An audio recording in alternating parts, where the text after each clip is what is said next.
Commander Rita Walsh stood in the grand hall of the alien flagship, surrounded by enough firepower to glass a small moon, and wondered if she should have brought a nicer stick. The Krillian Empire had been very specific in their invitation. Each species attending this negotiation was required to present a weapon symbolizing their military strength. The Zentari brought a plasma rifle that hummed with barely contained energy. The Voshkin presented a molecular disintegration cannon. The humans brought Rita, a dress uniform she'd ironed exactly once, and a wooden fighting staff her grandmother had carved 40 years ago. General Vraxx loomed over the proceedings from his elevated platform, his scales gleaming under the harsh lights. He looked like someone had taken a crocodile, given it anger management issues, and then made those issues significantly worse. Each species approached, presented their weapon, and received a dismissive nod that somehow conveyed both superiority and profound boredom. When Rita's turn came, she walked forward with the staff resting casually across her shoulders. The aliens in attendance fell silent. Then someone snickered. Then someone else joined in. Within seconds, the entire hall erupted in laughter. "A stick," Vraxx said, his voice booming through translators that somehow managed to convey his amusement. "The humans bring us a stick. Tell me, Commander, do you also fight with rocks? Perhaps harsh language?" His officers howled. One of them literally slapped his knee, which Rita hadn't realized was a universal gesture. "It's a staff, actually," Rita corrected, her voice flat. "Family heirloom. My grandmother used it to win the Pan-Asian Martial Arts Championship 3 years running." This provoked even more laughter. Vraxx wiped at his eyes with a clawed hand. "Delightful. Truly delightful. And what does your grandmother suggest you do with this stick when facing our plasma tanks? Tickle them?" "Something like that," Rita replied. From the human delegation, Captain Derek Mann made a sound like a man watching someone juggle chainsaws while standing on a cliff. He'd been making that sound a lot lately. Vraxx leaned forward, his amusement crystallizing into something sharper. "I have conquered 17 species, Commander. Each one thought they were special. Each one learned otherwise. Your stick is amusing, but it changes nothing. Humanity will surrender, or humanity will be reduced to asteroid dust. Those are your options."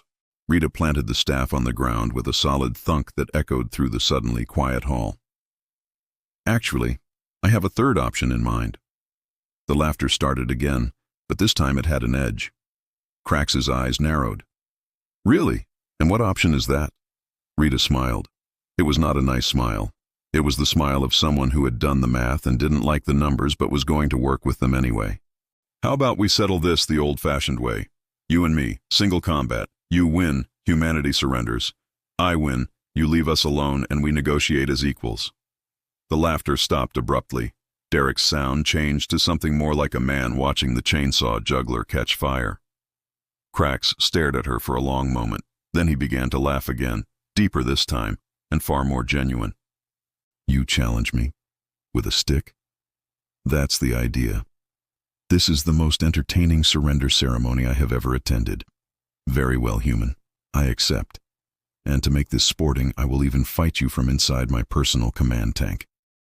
He gestured to a massive war machine parked in the adjacent hangar, visible through the transparent walls. "It seems only fair given your choice of weapon." The sarcasm was thick enough to cut with a knife, or possibly a stick. Rita nodded once. "Works for me." Derek looked like he was reconsidering every life choice that had led him to this moment. "Commander," he whispered urgently as she walked past. "That's a tank.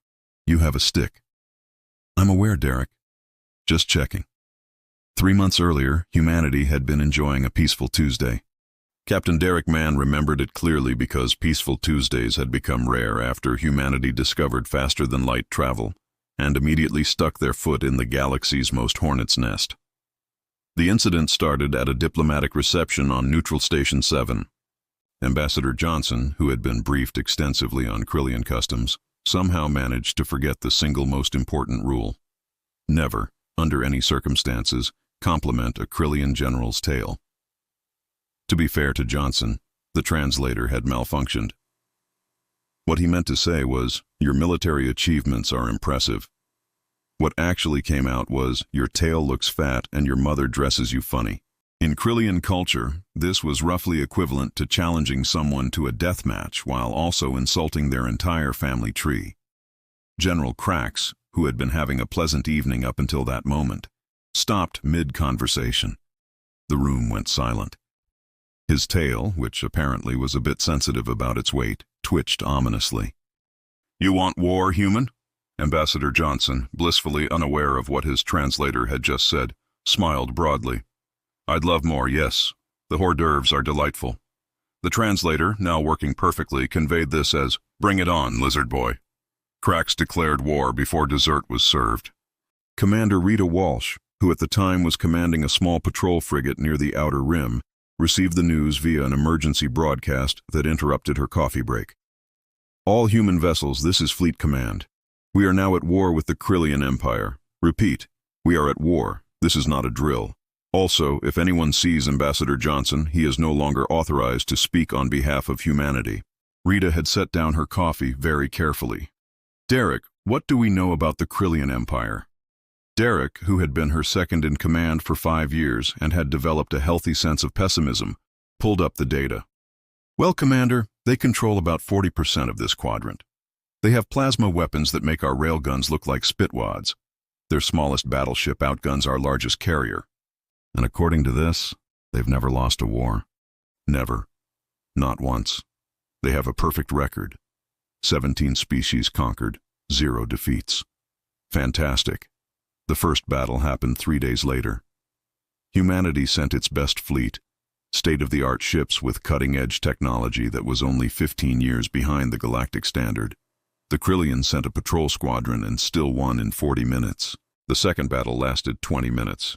The third lasted 12. By the fourth battle, humanity had stopped timing them because it was just depressing. The Krillian plasma tanks became legendary nightmares. Each one could level a city block in seconds, and they had thousands of them. They moved fast, hit hard, and their shields laughed at human weapons. Rita's frigate survived mostly by not being where the Krillians were shooting. It became humanity's primary military doctrine, aggressive running away. But Rita watched. She studied. She took notes on every battle, every Krillian tactic, every tank movement. When other captains saw hopeless odds, Rita saw patterns.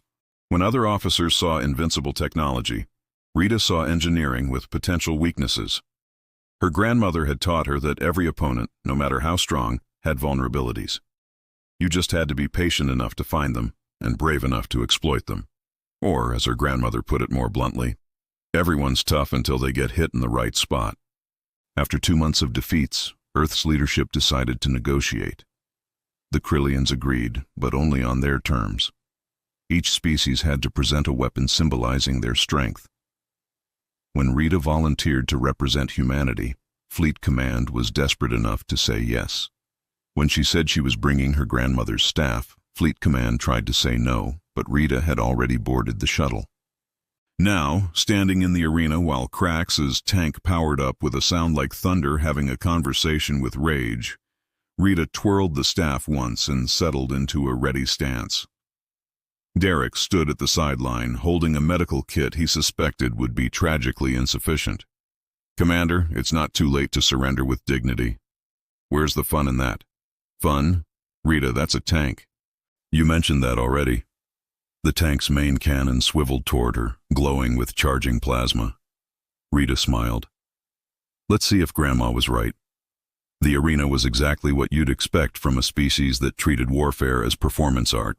Unnecessarily large, excessively dramatic, and equipped with shields that would protect the audience from anything short of a supernova.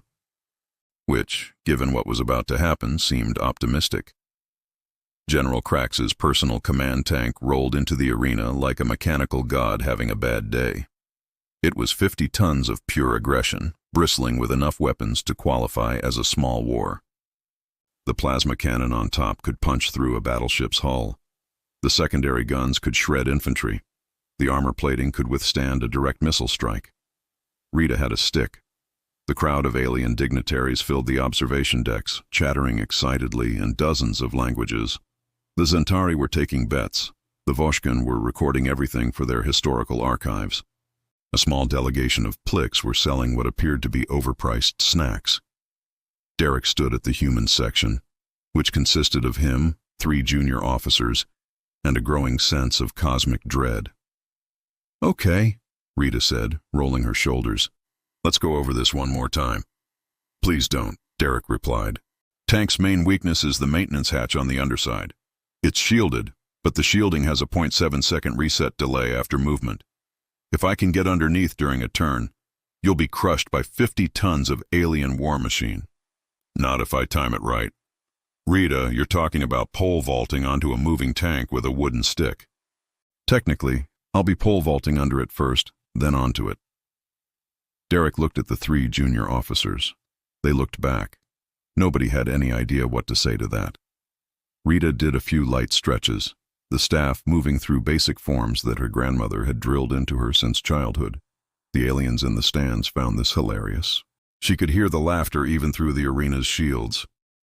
An announcer's voice boomed across the arena in universal standard. "Combatants ready? General Vraxx of the Krillian Empire versus Commander Rita Walsh of Earth. Rules are simple. Last one standing wins. Begin." The tank's engines roared.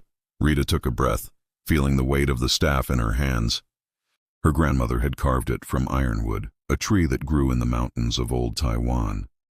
It was heavy enough to hit hard, light enough to move fast, and most importantly, it had survived 40 years without breaking.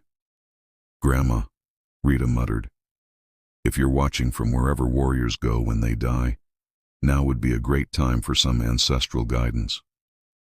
The tank fired. Rita dove. The plasma bolt vaporized the ground where she'd been standing, leaving molten slag and disappointed spectators who'd hoped for a quicker show. Vraxx's voice boomed through the tank's external speakers. "Running won't save you, human."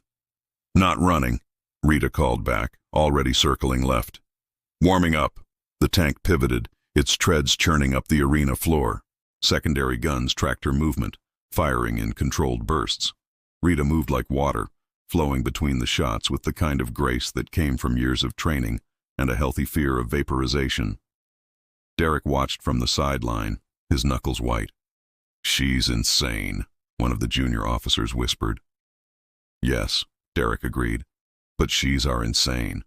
The tank fired again. Rita went low, sliding under the plasma bolt close enough to feel the heat wash over her. She came up running. The staff held horizontally as she closed the distance. Vraxx laughed. "You think to strike my tank with your stick? The armor alone?" Rita jabbed the staff into the ground and vaulted up, kicking off the tank's front plating and flipping over the main cannon. The laughter in the stands cut off. "Okay," Vraxx's voice said, now carrying a note of irritation. "That was moderately impressive, but tricks won't." Rita landed on top of the tank and immediately started running across its surface as it spun, trying to shake her off. She moved with the kind of balance that suggested she'd done this before, though admittedly never on an alien war machine. "Get off my tank! Make me!" The secondary guns couldn't track her this close. The main cannon couldn't angle up far enough. Vraxx was left with the military equivalent of having a very determined fly buzzing around his head. He did what any frustrated general would do. He drove straight at a wall. Rita jumped off at the last second, tucked into a roll, and came up standing. The tank smashed into the arena wall with a sound like thunder apologizing. The crowd went wild. Derek allowed himself the smallest smile. She might actually have a plan. "Might?" another officer asked. "Let's not get ahead of ourselves." Rita circled the tank again, breathing hard but grinning. Vraxx reversed, backing away from the wall, his cannon tracking her movement. "Impressive agility," he admitted, "but you cannot win by dodging forever. Eventually you'll tire. Eventually you'll slip. And then—" Yeah, Rita interrupted. "Big boom, human pancake, you're very scary. I get it." She planted the staff and vaulted again, this time aiming for the tank's left side. Vraxx anticipated the move and turned hard right. The tank's treads spun, throwing up dirt and debris. Rita landed badly, stumbled, and had to throw herself into a desperate roll as plasma scorched the air above her. "There it is," Vraxx said, satisfaction in his voice. "The beginning of the end." Rita got to her feet, favoring her left leg slightly. The staff had a new scorch mark. Her uniform was torn. She was covered in dirt and probably looked like she'd lost a fight with a tornado. She was also still smiling. "You know what?" she said, loud enough for the whole arena to hear. "I think I've seen enough." "Seen enough?" Crack sounded genuinely curious. "Of dying? Of how your tank moves, specifically how it turns?" There was a pause. "What?" Rita spun the staff once, settling into a new stance. This one was lower, more grounded. It was the stance her grandmother used when she was about to do something spectacular, and probably inadvisable. "Let's finish this." The tank charged. The thing about fighting a tank with a stick is that it requires a fundamental shift in perspective. You can't think of it as fighting a tank. You have to think of it as fighting a very angry building that wants you dead and has the means to accomplish that goal roughly 200 different ways. Rita had spent 3 months studying Krillian tank movements. She knew their top speed, their turn radius, their weapon cooldown times. She knew that the maintenance hatch on the underside was shielded, but the shield generator took 0.7 seconds to reset after the tank changed direction. She knew that Vraxx, despite being an experienced general, had one critical weakness. He was used to winning. People who always win get sloppy. The tank's main cannon fired. Rita didn't dodge left or right. She ran straight forward, directly at the plasma bolt, and dove under it at the last possible second. The heat singed her hair. She could smell ozone and burnt atmosphere. She came up running, staff low, aimed not at the tank but at the ground in front of it. Vraxx fired the secondary guns. Rita vaulted over the shots, using the staff like her grandmother had taught her, letting momentum do the work. She hit the ground rolling and immediately cut left. The tank turned to track her. 0.7 seconds. Rita pivoted, planted the staff, and launched herself backward in a move that would have made her grandmother proud and her physical therapist weep. She sailed under the tank as it completed its turn, the underside briefly exposed, the maintenance hatch rushing past at terminal velocity. She couldn't reach it this time. Too fast, wrong angle, physics being generally uncooperative, but now she knew the timing. Derek watched from the sideline with the expression of a man witnessing something that should be impossible, but was happening anyway. "Is she measuring the tank?" one officer asked. "I think she's measuring the tank," Derek confirmed. "With her body?" "With her body." Vraxx was getting frustrated. Rita could hear it in the way the tank's engines revved, in the increasingly wild firing patterns. The crowd had stopped laughing. They were leaning forward now, invested in a way they hadn't been when this was just going to be a quick execution. "Stop running!" Vraxx's voice boomed. "Face your death with honor." "I'm not running," Rita called back, circling right.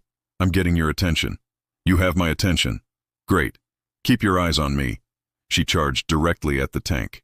Vraxx, probably tired of being toyed with, didn't bother with the secondary guns. He aimed the main cannon and fired at point-blank range. Rita waited until the last microsecond, until she could see the plasma gathering in the barrel, until Derek made a sound like a dying whale, and then she jammed the staff into the ground and pole-vaulted straight up. The plasma bolt passed underneath her. She cleared the tank's front plating, flipped in midair, and landed on top of the main cannon with the kind of precision that suggested either incredible skill or incredible luck. It was both. The cannon tried to swivel. Rita ran along its length, staff balanced for stability, and jumped onto the tank's main body. The surface was hot. Her boots started smoking immediately. "You're on my tank again." Vraxx sounded personally offended. "Notice that, did you?" The tank spun hard. Rita dropped flat, grabbing onto a maintenance ridge with one hand while keeping the staff secure with the other. The world became a blur of motion and G-forces that her inner ear did not appreciate. When the spin stopped, she was hanging off the side. Vraxx fired the secondary guns blindly, hoping to shake her off. Rita swung herself up, planted both feet on the tank's side plating, and pushed off hard, flipping away just as the guns tore into the armor where she'd been a moment before. She hit the ground running. The tank pivoted to follow. There it was. The turn. The moment. Rita didn't hesitate. She planted the staff, launched herself forward and down, and slid under the tank like she was stealing home base in the most dangerous baseball game ever played. The maintenance hatch was right there. The shield flickered as the generator reset. .7 seconds. Rita had .6. She twisted mid-slide, jammed the staff into the hatch's seam with every ounce of strength her grandmother's training had given her, and felt something give. The staff wedged into the gap. The shield tried to reset. The staff, made of ironwood that had survived 40 years without breaking, held firm. Rita rolled clear as the shield generator tried to close on the obstruction. Metal shrieked. Sparks flew. Something deep in the tank's underside made a sound like a very expensive thing breaking. Vraxx realized what had happened about half a second before his instruments did. No, that's not possible. That's a fuel line. You couldn't possibly. The tank lurched. Rita got to her feet, breathing hard, and watched as the staff, still wedged in the maintenance hatch, began to glow from internal heat. The tank's movements became erratic. Warning lights flashed across its surface. "Derek!" Rita shouted. "You might want to get everyone behind something solid." "Way ahead of you." Derek was already herding the junior officers behind the reinforced observation barrier. Vraxx's voice came through the external speakers one last time, tinged with disbelief. "You broke my tank with a stick." "Told you it was a good stick." The fuel line ruptured. The ammunition storage caught fire. The tank split in half with a sound like the universe's most expensive divorce. One half tilting left, the other right, both sides collapsing in a symphony of destruction that would be replayed on galactic news feeds for months. The crowd sat in absolute silence. Rita walked over to the wreckage, reached into the flames with absolutely zero regard for personal safety, and pulled out her grandmother's staff. It was charred, smoking, and one end was definitely more pointed than it used to be. But it hadn't broken. "Good stick," she confirmed. From inside the ruined tank, Vraxx's emergency escape pod activated, shooting him clear of the wreckage. He landed 20 feet away, covered in fire suppression foam, his dignity lying somewhere in the burning debris. The silence continued for another 3 seconds. Then someone started clapping. Then everyone started clapping. Then the Zentari started a chant that roughly translated to, "The human with the stick is terrifying and we should probably be nice to her." Rita leaned on her slightly singed staff and waited for Vraxx to stand up. This was going to be interesting. General Vraxx emerged from the fire suppression foam looking like a very angry, very embarrassed crocodile who had just lost a fight to someone's grandmother's walking stick. His scales were singed. His pride was in approximately 7,000 pieces. His tank, which had been his most prized possession, was currently providing warmth to the arena. Rita waited, staff planted in the ground, while the emergency crews rushed in to put out the remaining fires. She was pretty sure she'd lost at least one eyebrow, and her uniform would never be the same, but she was alive and victorious, which beat the alternative. Vraxx stalked toward her, leaving foam footprints on the arena floor.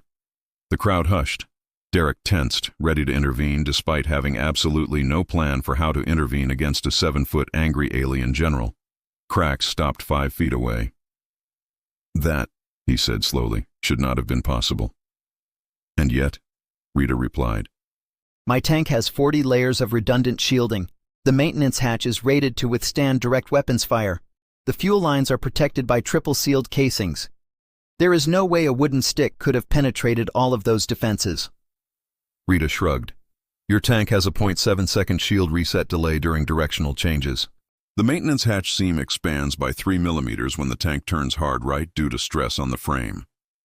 The fuel line's triple-sealed casing has a single point of failure where it connects to the primary engine, and that point is accessible through the maintenance hatch if you know exactly where to strike." The arena went very quiet. "How?" Vraxx said slowly. "Do you know this? I've spent 3 months watching your tanks blow up my friends. I learned things." One of Vraxx's officers, a smaller Krillian with multiple technological augmentations, stepped forward. "General, she's correct. Those are all documented vulnerabilities in the Mark 7 command tank series. We've known about them for cycles." "Then why haven't they been fixed?"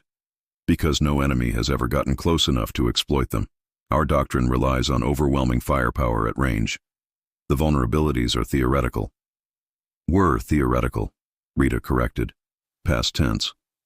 Another alien, this one from the Zentari delegation, leaned forward with interest. "Commander Walsh, you identified these weaknesses through observation alone?" Observation and basic physics. Your tanks are impressive, but they're still machines. Machines have tolerances. Tolerances have limits. Limits can be exploited if you're patient and just a little bit crazy. That's what I keep telling people about you, Derek muttered from the sideline. The Zentari representative made a whistling sound that the translator rendered as impressed disbelief. Your species has been fighting the Krillians for 3 months? Give or take. And you've been losing. Consistently and embarrassingly. But you were studying them the entire time. Rita smiled. Every battle is a learning opportunity if you survive it. Vraxx's expression was difficult to read, but it seemed to be cycling through several emotions, none of them pleasant. You're saying that your species has been deliberately analyzing our military technology while pretending to be incompetent? No, Rita said. We weren't pretending. We are legitimately less advanced than you. Our weapons are outdated. Our ships are slower. Our shields are weaker. We've been genuinely losing every single fight. Then how? We're adaptable. You've conquered 17 species using the same tactics, the same technology, the same assumptions. You expect everyone to fight like you fight. We don't have that luxury. We have to fight smarter because we can't fight harder. The crowd was hanging on every word. Several species were taking notes. Vraxx stared at her for a long moment. Then he did something unexpected. He laughed. It wasn't the mocking laugh from before.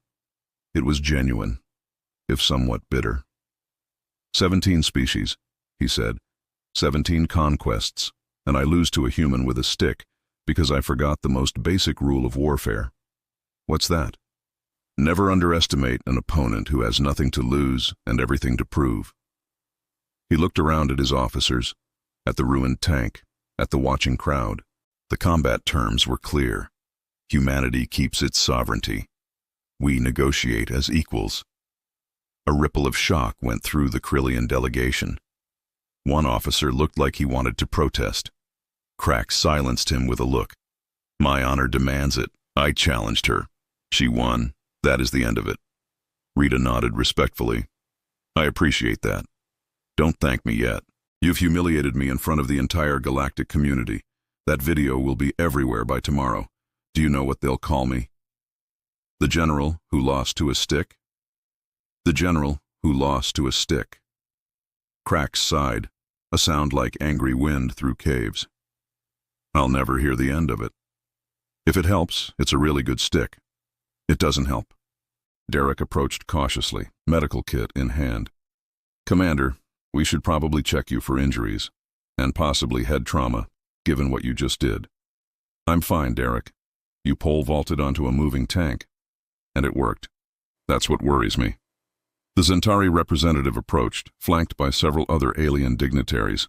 Commander Walsh, on behalf of the Zentari Collective, we would like to formally request a meeting to discuss potential alliance opportunities with humanity. A Voshkin stepped forward. The Voshkin Assembly seconds this request. More aliens joined in. Within minutes, Rita found herself surrounded by species eager to talk trade, defense pacts, and cultural exchanges. Vraxx watched this with an expression that might have been respect or might have been indigestion. You realize what you've done? You've made humanity relevant. Every species here is now reevaluating their assumptions about which civilizations matter. Good, Rita said. We could use some friends. You've also made me a laughingstock.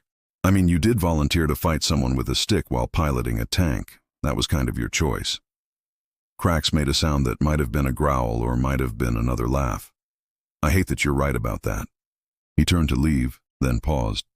Commander Walsh, your grandmother, the one who taught you. Yes? Tell her she trained you well. She died 5 years ago. Then tell her spirit. I suspect she's watching and laughing at me too. Probably, Rita agreed. As Vraxx limped away, covered in foam and defeat, Rita allowed herself a moment of exhaustion. Her legs felt like jelly. Her hands were shaking from adrenaline crash. The staff felt impossibly heavy. But she'd won. Humanity had won. And all it took was 3 months of getting demolished, careful observation, basic physics, and her grandmother's favorite piece of ironwood. Not bad for a Tuesday.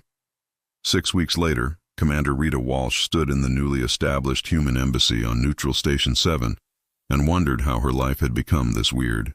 The embassy was still being furnished. Half the rooms had chairs that didn't quite fit human proportions. The gravity plating was set slightly too high, making everyone feel like they'd gained 10 pounds. But it existed, which was more than humanity had 6 weeks ago. "Commander Walsh!" A Zentari attaché rushed over, their translator catching up half a sentence behind. "The delegation from Plix Prime has arrived. They're asking if you could demonstrate the stick technique again." "I already did that yesterday, and the day before, and twice on Tuesday." They brought their military advisors this time, and journalists. Also, someone started a betting pool on whether you could split a training tank in under 2 minutes. Rita rubbed her temples. "Tell them I'll think about it." The attaché scurried off, passing Derek in the doorway. He carried a stack of data pads and the expression of a man who'd been answering the same questions for 6 weeks straight. "Good news and bad news," he announced. "Start with the good. We've received formal alliance proposals from 11 species, trade agreements from 32 more, and the Galactic Council has invited Earth to send an observer. We're officially on the map. And the bad news? The memes. Rita, the memes have gotten worse." He pulled up a holographic display. Rita watched in horror as dozens of videos played simultaneously, all featuring Vraxx's tank splitting in half, set to increasingly ridiculous music. One was edited to make it look like she'd destroyed the tank with finger guns. Another showed the stick glowing with mystical energy. A third had added explosion sounds that were definitely not in the original recording. "The most popular one has 3 billion views," Derek said. "It's titled When You Bring Technology to a Stick Fight." 3 billion? Across 417 species. You're basically the most famous human in the galaxy right now. Rita sat down heavily. "I just wanted to not let humanity get conquered." "Well, mission accomplished. Overachieved, actually. Earth's stock market is up 200%. Tourism applications to Sol system have increased 5,000%. And apparently wooden weapons are having a moment in galactic fashion." "You're kidding." "I wish I was." 3 species have started incorporating staves into their traditional combat training. The Voshkan Military Academy added a seminar called Fighting with Primitive Weapons, a Reassessment. The door chimed. Rita looked up to see an unexpected visitor, General Vraxx, looking significantly less foam-covered than their last meeting, but no less imposing. "General," Rita said, standing. "This is unexpected. Commander Walsh, Captain Mann. I hope I'm not interrupting. Only my crisis about becoming an intergalactic meme." Vraxx's expression might have been sympathetic. It was hard to tell with the scales. "Ah, yes, the memes. I've seen them. I'm in most of them. I'm sorry about that." "Don't be. It turns out humiliation builds character." He pulled up his own datapad. "I came to show you something." The display showed military readiness reports from across the Krillian Empire. Rita scanned the data, her eyes widening. "You're retrofitting your entire tank fleet?" "All 17,000 units. Reinforced maintenance hatches, upgraded shielding, reduced reset delays. The engineers estimate 6 months for full deployment. It's costing us approximately 40 billion credits." "That's a lot of credits." "It's significantly less than the cost of being defeated by sticks." Vraxx sat down without being invited, which Rita decided to interpret as them being on friendlier terms. "You taught me something valuable, Commander. We'd become lazy, complacent. We assumed our technological superiority meant we couldn't lose. To be fair, you did conquer 17 species. 18, if you count the Plix, but they barely fought back. The point is, we'd stopped innovating, stopped adapting. Your species reminded us that warfare isn't about who has the biggest gun. It's about who uses what they have most effectively." Derek leaned against the wall. "So what happens now? We're not exactly friends, but we're not enemies anymore." "Rivals, perhaps," Vraxx suggested. "Competitive but respectful. The Krillian Empire is interested in establishing formal relations with Earth. Trade, cultural exchange, mutual defense agreements. We believe your species' tactical creativity could complement our technological capabilities." "You want an alliance?" Rita asked carefully. "I want to make sure the next time someone challenges me, I have backup from the species that fights with sticks." He stood. Think about it. I'll be on the station for another week. In the meantime, I'm attending a conference on modern military doctrine. They asked me to speak about adapting to unconventional threats. Let me guess.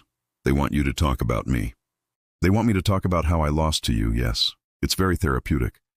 He paused at the door. Commander, your grandmother's staff. What happened to it? Rita smiled.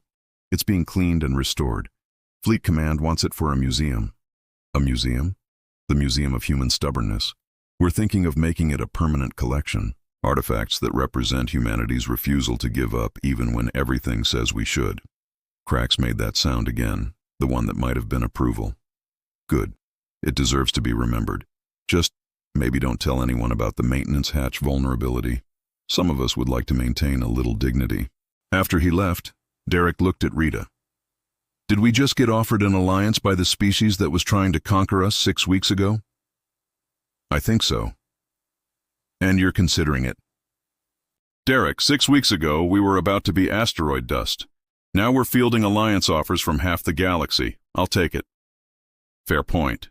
He gestured to the data pads. So what do we do with all these requests? The Zentari want combat training exchanges. The Voshkin want to study human tactical doctrine. The Plix want you to autograph sticks, actual sticks. They're shipping them here in bulk. Rita laughed despite herself. We adapt, same as always. The door chimed again. This time it was Ambassador Johnson, who'd been quietly reassigned to paperwork duties after the incident that started this whole mess. He looked nervous. Commander Walsh, there's someone here to see you. She's insistent. An elderly woman pushed past him into the room. She was small, weathered, and moved with the kind of controlled grace that suggested decades of martial arts training. Her eyes were sharp enough to cut steel. Rita's jaw dropped. Aunt Lynn? Rita. The woman looked her up and down critically. I saw the video. Your stance was sloppy in the third exchange. You telegraphed your vault by 2 full seconds, and you nearly broke your grandmother's staff. Yes, Aunt Lynn. However, the woman's expression softened slightly. Your grandmother would have been proud. Reckless, but effective. She always said you had potential if you stopped overthinking. You came all the way from Earth to critique my form. I came because apparently someone needs to teach these aliens proper martial arts before they embarrass themselves. I've seen their training videos. Sloppy, weak foundation, no respect for basics. She set down a large case. I brought the rest of your grandmother's collection. Rita opened the case slowly. Inside were weapons she remembered from childhood. Nunchucks, a 3-section staff, rope darts, butterfly swords, and several items she couldn't immediately identify. Aunt Lynn, you can't be serious. Deadly serious. If you're going to represent humanity by hitting things with traditional weapons, you're going to do it properly. I've already scheduled training sessions with 6 species. The Zentari are very eager students. Derek picked up the nunchucks gingerly. Commander, I feel like this is going to lead somewhere problematic. Definitely, Rita agreed. Should I be worried? Absolutely. Aunt Lynn had already pulled up a holographic display showing her proposed training schedule. It was color-coded, comprehensive, and slightly terrifying. We'll start with basics. Proper breathing, stance work, understanding center of gravity. Then we move to weapon handling. By the end of 6 months, I expect these aliens to show proper respect for traditional combat arts. Aunt Lynn, some of these species have 4 arms. Then they can hold 4 weapons. Stop making excuses. Rita looked at Derek. Derek looked back. They both shared the same thought. Their lives had just gotten significantly more complicated. 3 months later, the Galactic Combat Arts Exhibition opened on Neutral Station 7. 20 species participated, demonstrating everything from plasma weapons to energy blades to good old-fashioned fists. The human demonstration featured Rita and a team trained by Aunt Lynn, performing synchronized staff forms that left the audience speechless. General Vraxx attended, sitting in the front row with a data pad, taking notes. When it ended, he approached Rita backstage. That was impressive. Your aunt is a remarkable teacher. She's something all right, fair warning. She's planning to open a training academy.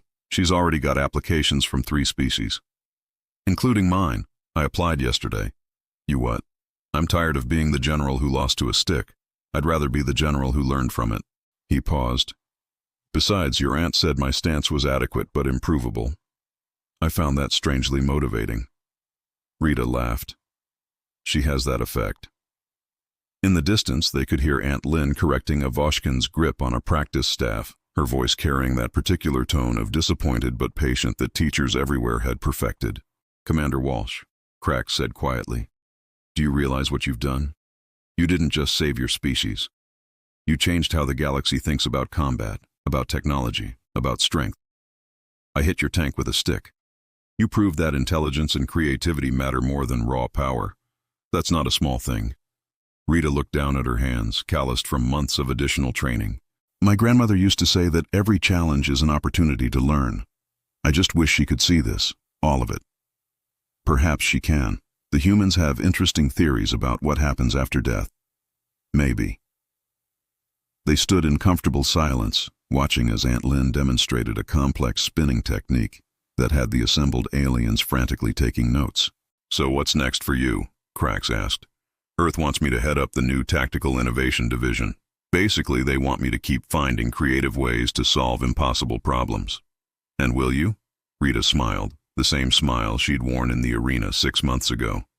Vraxx, I've got a closet full of my grandmother's weapons and a galaxy full of species who underestimate humans. What do you think? I think the galaxy should be very careful. Probably wise. The video that went viral 3 weeks later showed Commander Rita Walsh demonstrating advanced nunchuck techniques to a class of mixed-species military officers. In the background, visible through a window, was a museum display, a slightly charred wooden staff mounted on a pedestal with a plaque reading the stick that changed everything. The comments section exploded. User Zentari Warrior 47. Humans are terrifying and I want them on our side forever. User Krillian Tech Spec. That's the species we tried to conquer. We tried to conquer them. What were we thinking? User Plix Historian. Future anthropologists are going to have so many questions about this era. User Voshkin Admiral. Note to self. Never underestimate species based on technology level or stick access.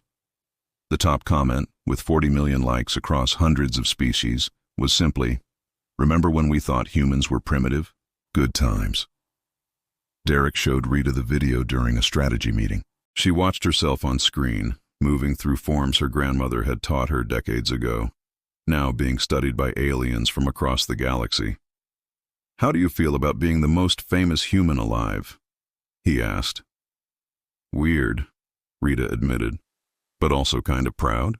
Grandma would have loved this, the idea that her traditions are being spread across the galaxy.